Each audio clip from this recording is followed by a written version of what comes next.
Welcome to Deep Dive Ortho. This is the space where we really try to get beyond the abstracts and dig into the evidence that should be guiding our surgical decisions. Indeed. Today, we're tackling something that I think frustrates many of us in upper limb trauma: proximal humerus fractures, PHFs. They're the third most common fragility fracture, we know that, but actually managing them, particularly when you're dealing with elderly osteoporotic bone, well, it remains quite controversial, doesn't it? It certainly does. And despite all the advances in implants, the outcomes aren't always what we'd hope. Open reduction and internal fixation, ORIF, usually with plates, that's become a dominant approach. But the results? Exactly. The data, well, it paints a rather difficult picture. If you look at larger studies, the complication rate for surgically treated patients, it hovers around, 40%. 40%? That's enormous. It is. And that often leads to reoperation rates getting close to 20%, almost 1 in 5 patients needing further surgery. Right. The key mechanical problem we're constantly battling, especially with poor bone and medial combination, is that varus collapse of the humeral head. Right. That seems to be the main enemy. So 40% complications, nearly 20% reoperations. We absolutely have to find ways to improve that. Our mission today for everyone listening is, I think, pretty crucial.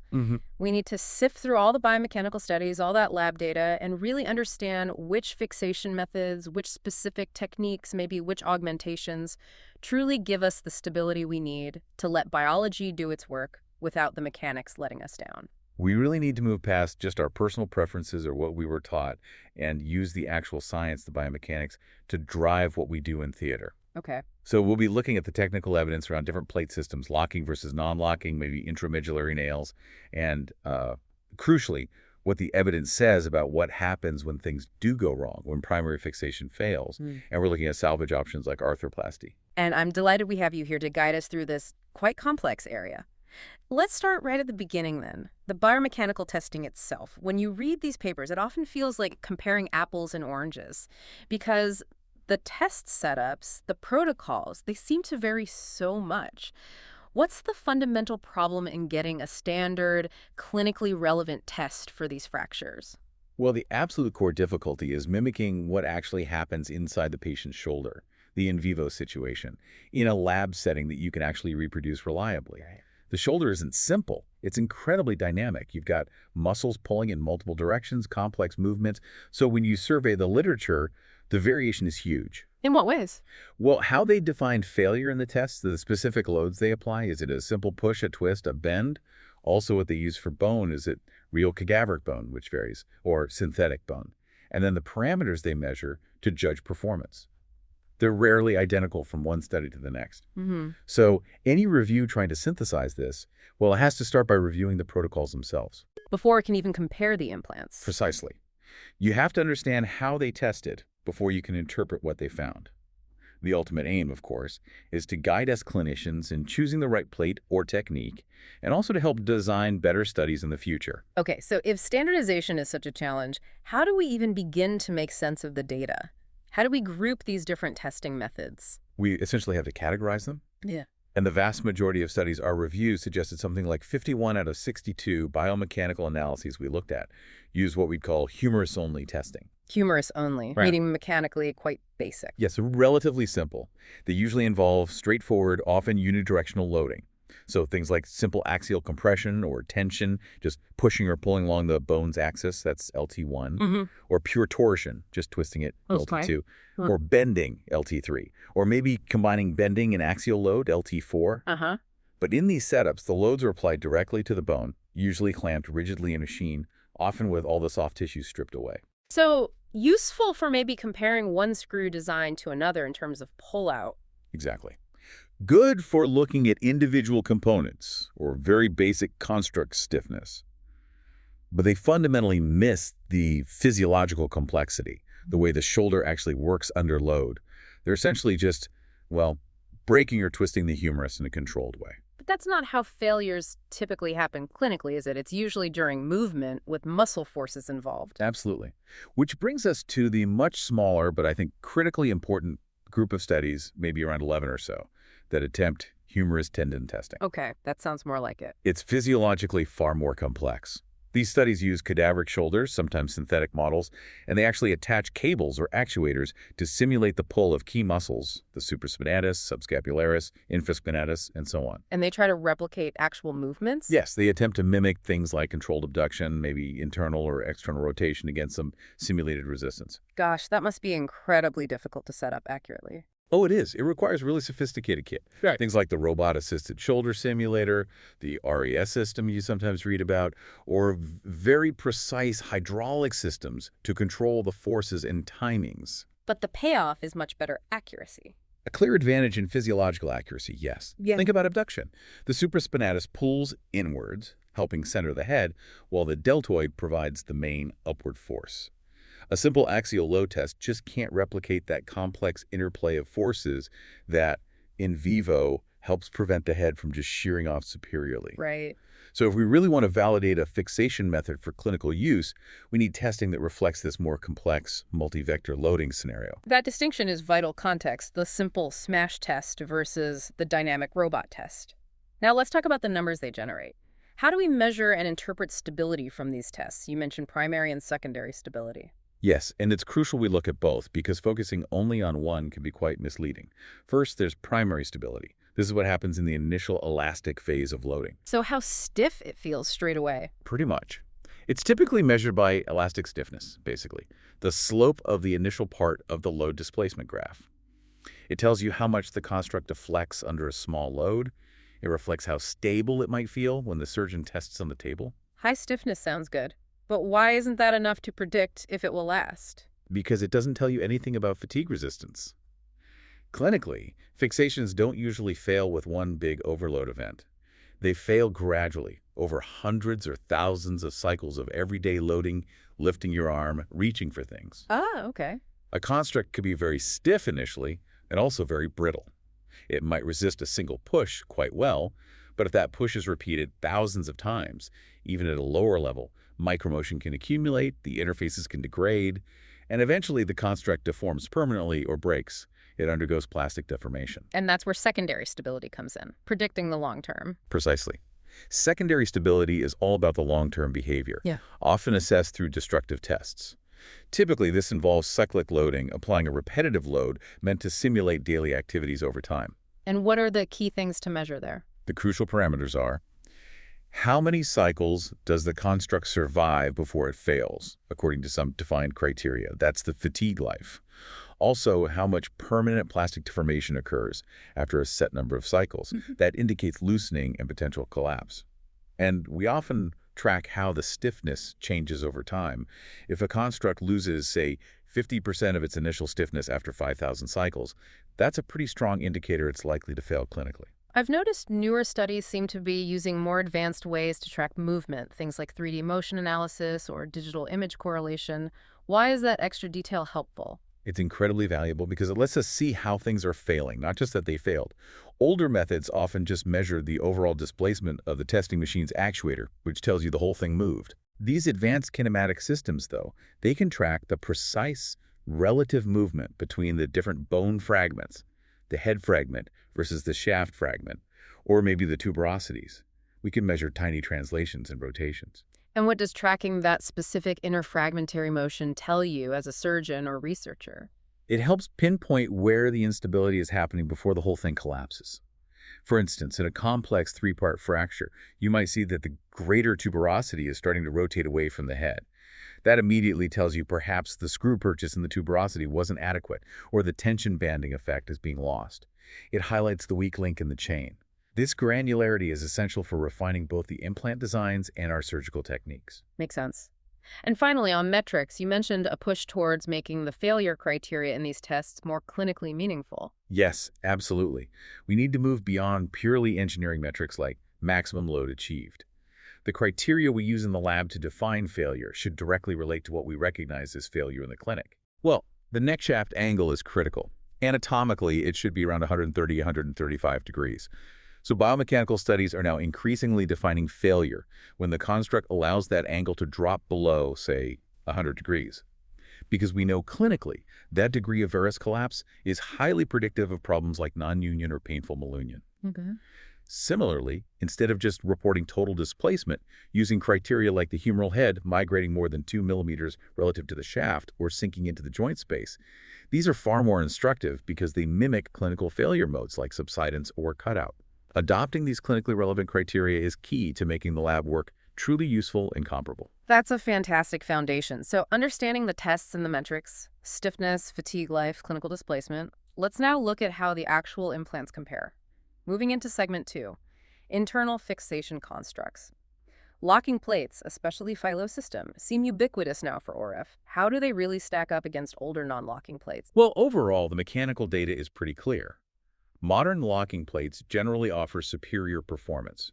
The Phylos plate, being probably the most studied worldwide, consistently shows better mechanical properties in most tests. Better in what way specifically? Notably, better resistance to screw pullout from the bone, which is crucial in osteoporosis, and generally higher initial stiffness compared to conventional non-locking designs like the older AOT plate or the cloverleaf plate. And the core reason is that fixed angle concept, the screw locking into the plate. Exactly. Locking plates create an angularly stable construct. The screw head locks rigidly into the threaded hole in the plate.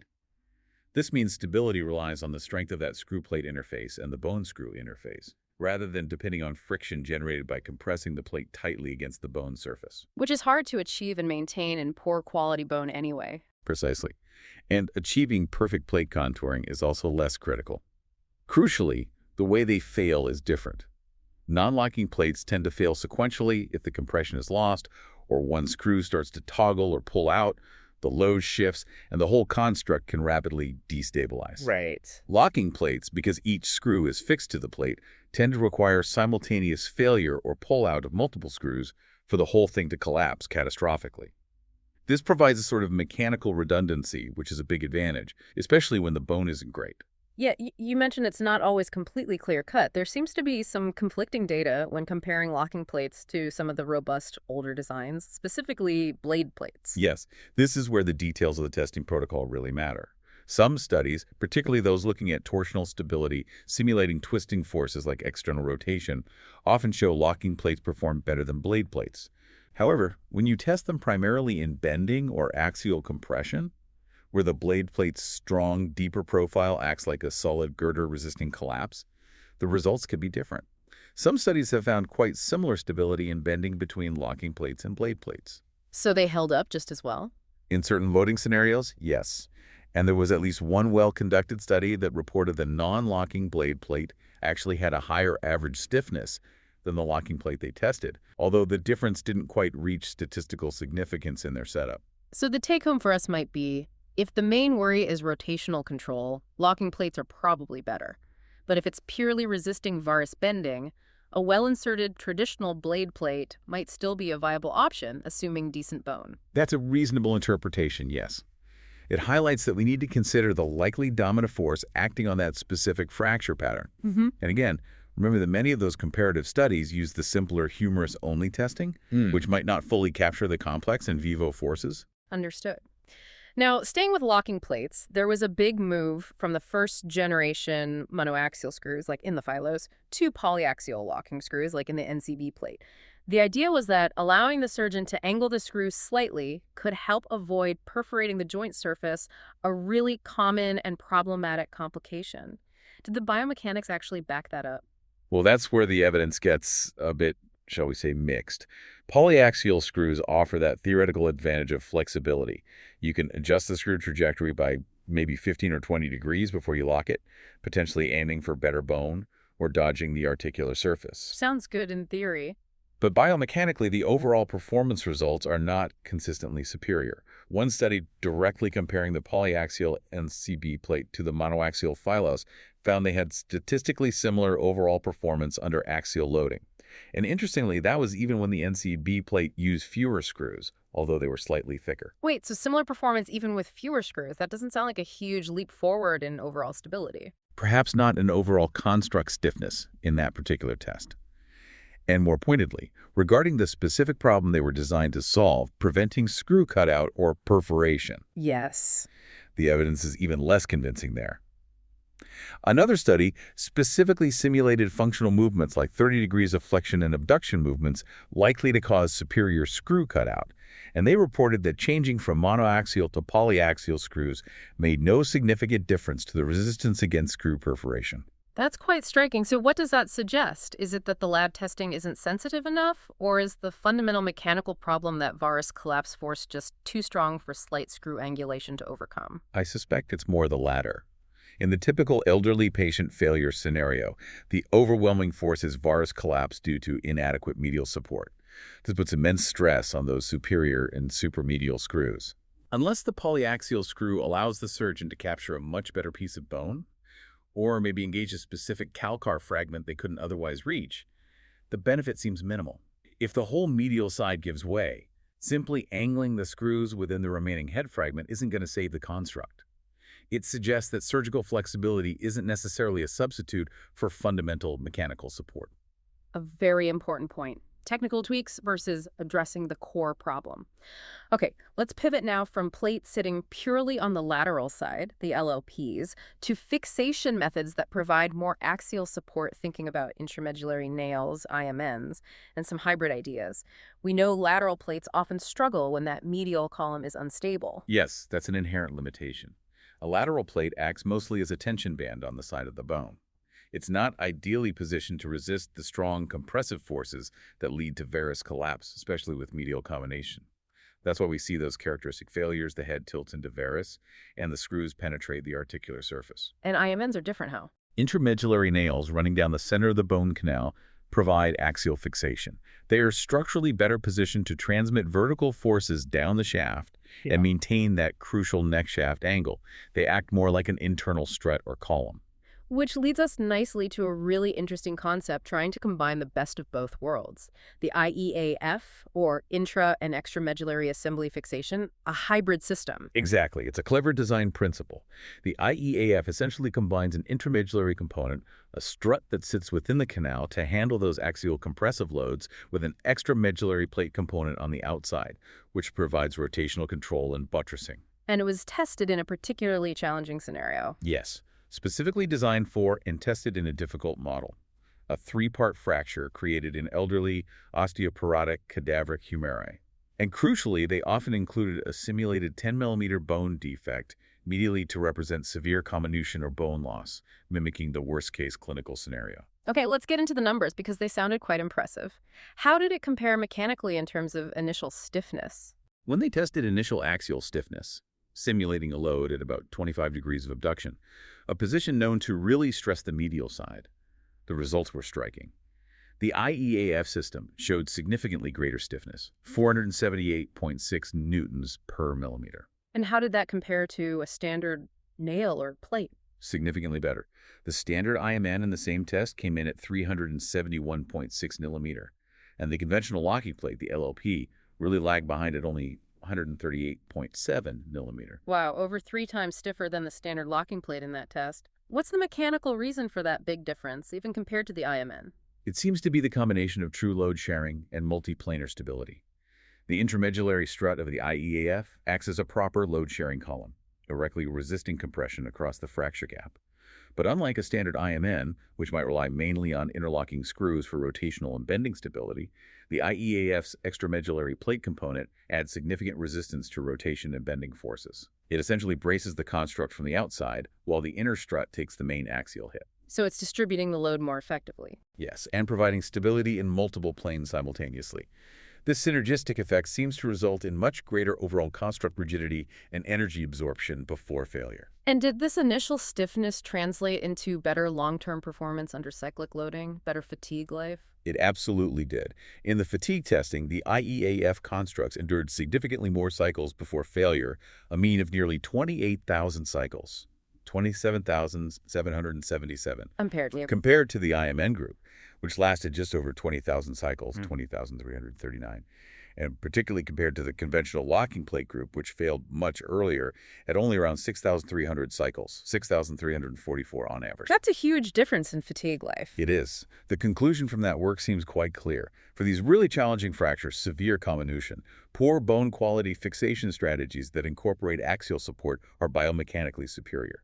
And these novel hybrid systems, like the IEAF, appear to offer a significant advantage in resisting that varus collapse and preventing the subsequent screw cutout that plagues standard plating in these situations. That really reinforces the message about needing axial support. Okay, let's move into segment 3 and talk about surgical technique. We've established lateral plates have limitations, so if you are using RF with a plate, creating robust medial support seems paramount. We absolutely have to discuss the importance of that medial column, calcar screws, and also finding that sweet spot for plate positioning. You're absolutely right. The need to restore and maintain mechanical support on the medial side, the calcar region, cannot be emphasized enough. All the clinical experience, all the outcome studies, they consistently point to good medial support being the key factor in reducing those primary mechanical failures, varus collapse and screw perforation. So the clinical wisdom is clear. Does the hard biomechanical data consistently back up this focus on getting those inframedial or calcar screws in? Overwhelmingly, yes. Multiple biomechanical studies have specifically isolated the effect of adding calcar screws. And they consistently show that inserting those inframedial screws significantly increases the construct's stiffness, axially, torsionally, and in shear, particularly in unstable fracture models that mimic medial comminution. And critically, against perforation. Yes. Crucially, they provide increased resistance to the superior screws cutting out during simulated functional movements. They act as a direct buttress against that medial subsidence and varus tilt. In tests specifically looking at varus collapse and three-part fractures fixed with phylos plates, adding calcar screws significantly increased both the average load the construct could withstand before failing and the total energy it could absorb. So, message received. Getting good calcar purchase is non-negotiable if you want the OR effect to hold up. But what about those situations where the bone is just so poor that even well-placed screws might not get adequate purchase? Augmentation comes into play then. How effective is cement versus using bone graft? Let's take cement first, usually calcium phosphate, or PMMA. There's a large systematic review and meta-analysis looking at over 650 elderly patients. That gives us some good insights. And what did it find? It showed that using cement augmentation significantly improved the immediate mechanical situation. It led to a dramatically lower rate of implant failure, things like screws pulling out with an odds ratio of just 0.19. That's a massive reduction. Wow. It also nearly halved the overall complication rate with an odds ratio of 0.45. And functionally, patients who had augmentation had better early DHH scores. So it strongly suggests cement helps prevent those early mechanical catastrophes. That sounds like a very strong case for using it routinely in osteoporotic bone. But the review also mentioned something interesting. It didn't find a significant difference in the revision rate or the final constant score. Why would that be if it reduces implant failure? That's a really important distinction. This highlights the difference between preventing early mechanical failure and influencing the long-term biological outcome or later complications. Augmentation clearly shores up the weak bone-screw interface, reducing screw pullout and subsidence, giving the fracture a better mechanical environment to heal initially. That likely explains the better early function DASH scores. However, revisions later on are often driven by other problems, such as a vascular necrosis, AVN, of the humeral head. If the blood supply is disrupted by the initial injury or the surgery, the head can die later, requiring revision regardless of how stable the plate was initially. Or, perhaps even more commonly, functional failure due to rotator cuff problems, tears that become irreparable or significant cuff dysfunction. Cement doesn't prevent AVN, and it doesn't fix the rotator cuff. I see. So augmentation tackles the immediate mechanical weakness, buys you stability for healing, but doesn't solve potential underlying biological issues like blood supply or cuff integrity. Precisely. It reduces early hardware problems, but not necessarily the factors that lead to late biological or functional failures requiring revision. That's a crucial nuance for interpreting the data. What about using allografts, like a piece of fibula or femoral head, as a structural support medially? Structural allografts, particularly fibular struts placed medially, have also shown biomechanical benefits. Studies have demonstrated they can improve construct stability under axial compression and resist varus bending, often leading to higher stiffness and greater load to failure compared to constructs without the graft. Femoral head allografts can also act as a solid buttress. But again, perhaps not universally proven. Again, we see some conflicting results, particularly depending on the testing setup. Some studies simulating abduction didn't find a statistically significant improvement in maximum load or stiffness with allograft augmentation compared to non-augmented controls. Why might that be? It could be down to the precision of graft placement. It needs to be perfectly positioned and sized to provide effective buttressing, or it might depend on the specific loading vector being tested. So, while promising, the benefit might be more technique dependent than cement augmentation. In essence, augmentation is a valuable tool. The choice between cement perhaps easier, proven reduction in early failure, and a structural allograft potentially better load bearing if done well probably depends on the fracture pattern, the degree of comminution, and surgeon experience. Okay, that makes sense. Now let's get really technical. Plate positioning. Surgeons often debate exactly where on the humerus the plate should sit, how high or low. There's been some interesting work using finite element analysis, computer modeling, to look at how even small shifts in the proximal distal position of a phyllos plate might affect the risk of failure, especially in simulated poor quality bone. What did those simulations suggest is the surgical sweet spot? Yes, this FEA work is fascinating because it allows us to explore subtle changes systematically, and the findings really hammer home the importance of that medial column support we just discussed. How so? What happens if you position the plate too far distally, perhaps trying to avoid the subacromial space? The simulations showed a clear penalty. Distal positioning of the phyllos plate significantly increased the predicted risk of screw cutout failure. Why? What's the mechanism? It increases the calculated strain in the bone immediately surrounding the screws, particularly those crucial inframedial calcar screws. If the plate sits lower, those screws engage bone further down the metaphysis, which is often weaker, leading to higher localized stress concentrations under load. And there was another problem with distal positioning. Yes, a very practical one.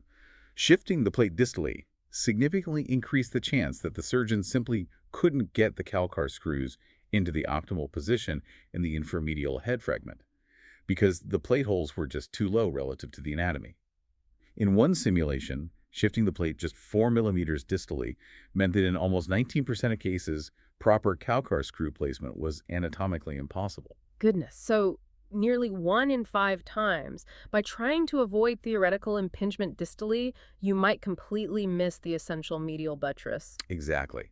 And if that medial support isn't secured, as we know, the construct is highly likely to collapse into varus.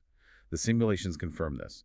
Distal plate positioning increased the strain not just around the calcar screws, but also around the most proximal screws in the head, putting the whole fixation under more stress. Okay, so distal positioning looks detrimental. What about shifting the plate slightly more proximally? Moving the plate slightly proximally, say by 2 millimeters, 4 millimeters from a standard baseline position, consistently showed a benefit in the simulations.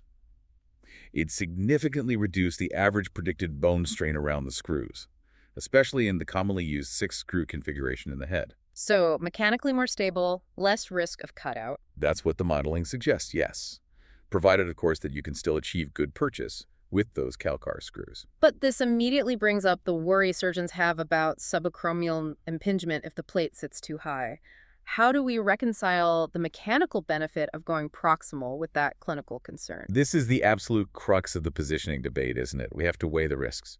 The biomechanical data, particularly these simulations, point to a very real, significant mechanical failure, wrist increased strain, potential inability to place calcar screws, leading to varus collapse if you position the plate too distally. The risk of subacromial impingement from a plate sitting a few millimeters more proximally, while theoretically valid, needs to be put into context. Is it a definite clinical problem, especially in an older, lower demand patient? The simulations also showed something interesting about screw length. Oh. Even though positioning the plate more proximally sometimes meant using slightly shorter proximal screws because you're closer to the top of the head, this shortening did not increase the bone strain around those screws. In fact, in the critical 6-screw setup, proximal positioning was associated with lower strain overall, despite potentially shorter screws. So the message from the modeling is, prioritize getting the plate high enough to securely capture the calcar region. The exact position and purchase of those medial screws is far more critical for stability than maximizing the length of the most proximal screws, and outweighs the theoretical impingement risk. That's certainly how I interpret that data. The technical implication seems clear. You must use calcar screws, and you must position the plate to allow their optimal insertion. A slight proximal shift appears biomechanically safer in terms of reducing failure risk. Securing the medial column has to be the primary goal. That is incredibly useful, data-driven guidance for technique. Right, we must now face the less happy scenario in segment 4. When the primary fixation, despite our best efforts, fails, what typically brings these patients back needing revision surgery, and what are their outcomes? Unfortunately, failures do happen. When primary fixation, whether it was ORIF with a plate, an IMN, or even sometimes a primary hemiarthroplasty, fails Yeah. for, patients usually present with significant pain and poor function. The common reasons necessitating a salvage operation are quite varied. Such Often, it's functional rotator cuff insufficiency. The cuff might have been damaged initially, failed to heal, or retracted, leaving the shoulder weak and painful. Then there's malunion, or non-union, where the fracture heals in a bad position or fails to unite altogether. A vascular necrosis, AVN, of the humeral head is another major cause. And then, of course, the purely mechanical failures we've been discussing, catastrophic screw cutout, screws penetrating the joint, or complete construct collapse. And the go-to solution for these complex salvage situations now seems to be reverse shoulder arthroplasty, RSA. How effective is it in this setting? RSA has really become the workhorse for these difficult revisions, and generally it's proven to be a very successful secondary intervention. There's good evidence from systematic reviews and meta-analyses looking specifically at RSA performed for failed PHF treatment. And what do those reviews show? They show patients get meaningful improvements. Their functional scores, like the constant score and the AC score, improve significantly. Their range of motion generally gets better, particularly abduction and forward flexion, which are often severely limited pre-revision. And importantly, their pain levels decrease substantially. The average VES pain score dropped from around 7 out of 10 before the revision RSA to about 3 out of 10 afterwards. That's a significant improvement in pain and function for patients who've already been through at least one failed surgery. What about the durability? What are the complication and re-revision rates for the salvage RSA itself? Well, it's still complex surgery, so complications aren't zero. The overall complication rate reported in meta-analyses is around 16%. But importantly, the rate requiring another revision surgery on the RSA itself is considerably lower, around 9.4%. And how does that 9.4% re-revision rate compare to the failure rates of the original surgeries? That's the key comparison. Mm-hmm. It's actually very favorable. Remember the primary failure rates we discussed earlier, ORIF potentially approaching 20%, primary HA perhaps around 16%. So needing to revise the salvage RSA happens less often than the failure of the initial procedure. It suggests that when primary treatment fails, RSA offers a reasonably durable and predictable solution. Okay, now here is a really interesting point from the synthesis. Comparing outcomes based on what failed initially. Does the salvage RSA work equally well if the patient is coming from a failed plate or nail versus a failed hemiarthroplasty? No, actually, there appears to be a significant difference. The evidence suggests that patients whose initial failed procedure was a fixation method, so ORIF with a plate and IM&N, maybe K-wires tend to do significantly better after their revision RSA compared to patients whose initial failed procedure was a hemiarthroplasty. Better in what way? Can you quantify that difference? Yes. The group coming from failed fixation achieved significantly higher postoperative incompliments. Constant scores averaging around 53 points compared to the failed HA group, who averaged about 45 points. That's an 8-point difference on the constant score that's clinically meaningful, isn't it? It certainly is, especially in this generally quite disabled patient group. And it wasn't just the score. Their function was better too. The failed fixation group achieved significantly more abduction after the RSA, around 102 degrees on average, compared to only 87 degrees in the failed HA group. 15 degrees more abduction is substantial. So why this difference? Why does a revision RSA seem to yield better results after a failed fixation than after a failed hemi? What's the thinking behind that? The main thinking revolves around the state of the bone stock and the complexity of the revision surgery itself. When you revise a failed fixation, even if there's non-union or AVN, you often still have relatively decent humeral bone remaining to implant the RSA stem into. The glenoid, the socket side, might have some wear, but it's often less severely damaged than in a failed HA situation. Right, and revising a failed hemiarthroplasty is different how? Revising a failed hemi often presents more significant challenges on both sides of the joint. Very commonly, you find substantial glenoid erosion. The hemiarthroplasty head may have worn away the glenoid bone unevenly over time, or maybe it was poorly positioned initially. Making it hard to put the RSA baseplate in securely. Exactly. Getting a stable foundation for the reverse glenoid baseplate can be extremely difficult if the bone is significantly eroded. That's a critical first step for RSA success. And on the humeral side, if the original hemistem was loose or difficult to remove, taking it out can create large bone defects or even fractures, making the humeral reconstruction much more complex and potentially less stable. Got it. So failed fixation often means dealing with hardware and maybe dodgy bone quality, but failed hemi frequently means significant bone loss on both the humerus and, critically, the glenoid, making the RSA procedure technically harder and perhaps compromising the final outcome. That's the prevailing theory, yes. The poor bone quality, especially the compromised glenoid, in the fail HA group likely translates directly into those less predictable and generally inferior functional results compared to revising failed fixation. This information is really valuable when counseling patients, isn't it? Absolutely. If a patient's initial RIF fails, you can be reasonably confident in telling them that a well-performed salvage RSA still offers a very good chance of significant pain relief and functional improvement. The outlook might be slightly more guarded if they're coming from a failed hemiarthroplasty. This has been an incredibly insightful journey through the biomechanics and clinical realities. To try and bring it all together, what would you say are the top 2 or 3 critical, actionable messages for surgeons listening today when they're managing these difficult proximal humerus fractures? Well, I think the overwhelming message from the biomechanical evidence is laser focus on achieving and maintaining medial column stability. That seems to be the absolute key. But how do we achieve that? Through meticulous surgical technique. That means precise plate positioning, potentially leaning slightly proximal to guarantee you can place those vital Calcar screws effectively, even if it raises minor concerns about impingement. And secondly, in bone that's clearly compromised, strongly consider augmentation, whether that's cement, which has good data for reducing early failure, or perhaps a structural allograft. Or even consider moving towards fixation strategies with inherent axial support, like those hybrid IEAF-type systems, which show clear mechanical advantages in stability and fatigue life in challenging scenarios. So that critical decision point, worrying about impingement versus ensuring robust medial fixation, the data, really pushes us towards prioritizing stability. It strongly suggests that the known high risk of mechanical failure from inadequate medial support far outweighs the more theoretical or perhaps less consequential risk of impingement from optimal plate positioning. Fixation integrity has to come first. And for when things do fail. For those planning revisions, the evidence is reassuring. Salvage RSA is a reliable and successful operation. But importantly, the outcomes are predictably better for patients whose initial failure was a fixation attempt rather than a hemiarthroplasty. That stratification helps manage expectations. That is incredibly helpful. And if you, listening, have found this discussion valuable for your own practice, perhaps consider rating the show or sharing this deep dive with a colleague who might also benefit.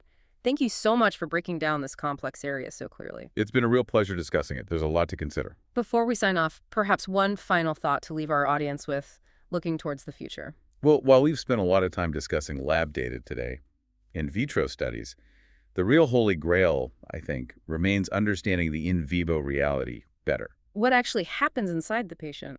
Exactly. Imagine the insights we could get if we had reliable telemetry sensors we could actually implant on or in the fixation plates.